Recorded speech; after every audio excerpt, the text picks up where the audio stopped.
Hey guys, Dusty here. Today I'll be giving my full 450 mile full review on the Saucony Endorphin Pro 4. I don't think I've ever put this many miles on a race day shoe.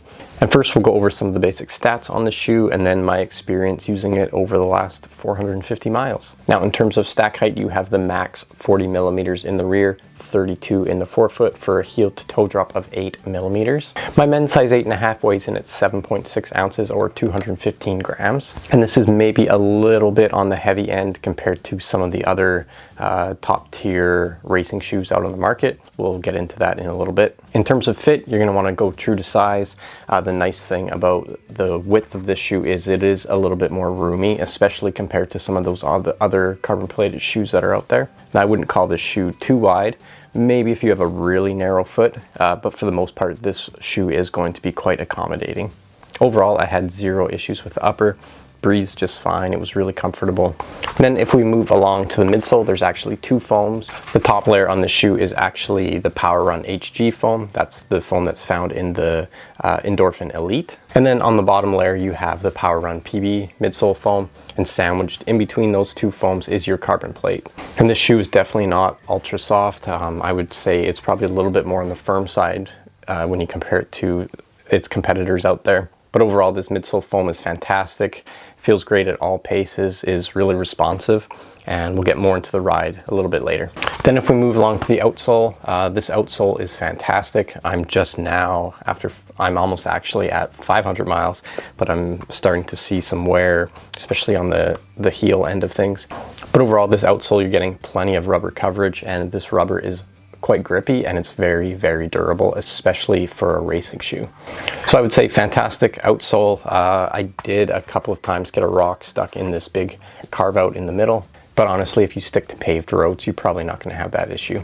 All right, now my experience using it, to be totally honest with you, this shoe for me was probably overkill, and I probably could have got away with the Endorphin Speed 4 instead of the Pro 4. And I'm saying that mostly just because I use this shoe almost entirely for training. So the Endorphin Pro 4 for me was the shoe that I pulled out of my rotation anytime I had a key session.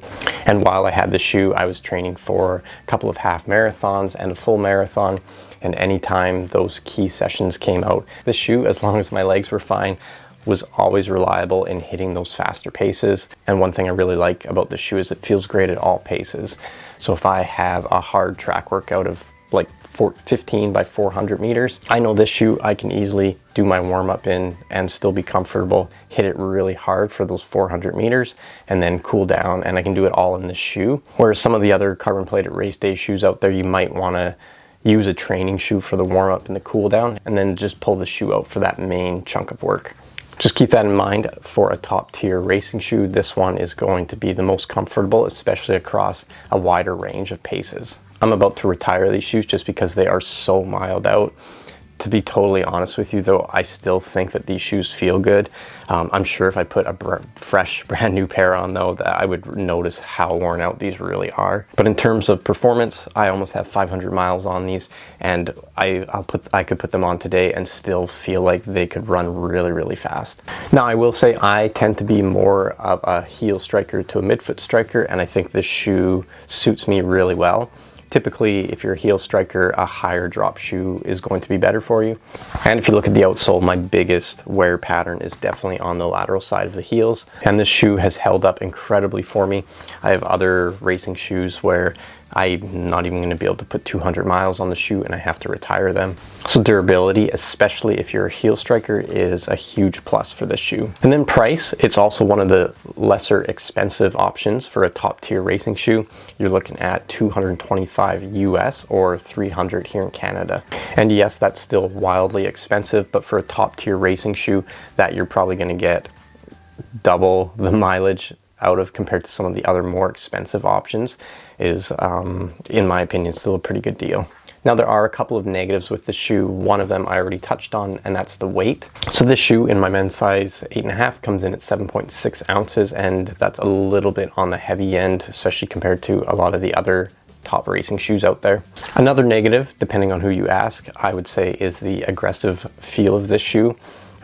Like I already mentioned, the shoe feels great at all paces, and it does feel really great when you're running fast. But I will say when you're going through the gait cycle in this shoe, it doesn't feel like it's ultra aggressive, like you're getting a big snap or push off the toe. Whereas other shoes like the Vaporfly 3, this one I would probably have a tendency more so towards this shoe to race in it, just because of that aggressive feeling that it's giving me. Like I said, this shoe was dependable and easy for me to hit my fast paces. It's just on that race day, I'm really looking to get everything I can out of my footwear.